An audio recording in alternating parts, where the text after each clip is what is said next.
aktres na si Lovie Poe, nanganak na sa unang baby nila ng kanyang asawang si Monty Blanco.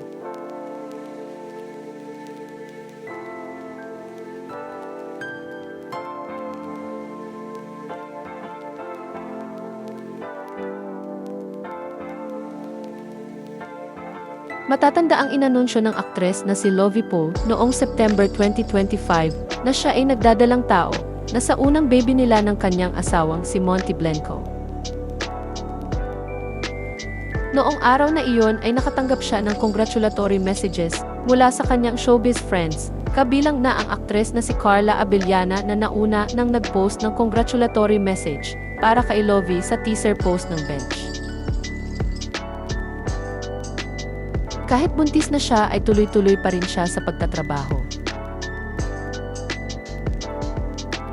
Ibinahagi ng aktres ang kanyang pregnancy journey sa Instagram sa pamamagitan ng isang video compilation na kung saan mapapanood doon ang mga kaganapan sa kanyang buhay noong mga nagdaang buwan. Kabilang na ang behind-the-scenes video niya sa pagrampa niya sa runway show para sa isang local clothing brand, ang isang eksena sa isang event kung saan siya nag-perform, ang ginawa niyang paghahanda para sa ABS-CBN Ball, ang pagsushooting sa gubat para sa pelikulang The Sacrifice, at ang pasilip sa naganap na intimate baby shower para sa unang anak nila ng kanyang asawa. At kamakailan lang ay sinorpresa ng aktres ang publiko dahil ipinost niya sa kanyang Instagram account ang isang video kung saan makikitang kargang-karga niya ang kanyang unang anak na tila isinasayaw niya ito ng dahan-dahan. Sabi niya sa caption ng kanyang post, "The moment I met you, instinct took over. Welcome to the world, my love." Kaya naman kinongratulate siya ng kanyang showbiz friends, fans, at netizens sa comment section ng kanyang post.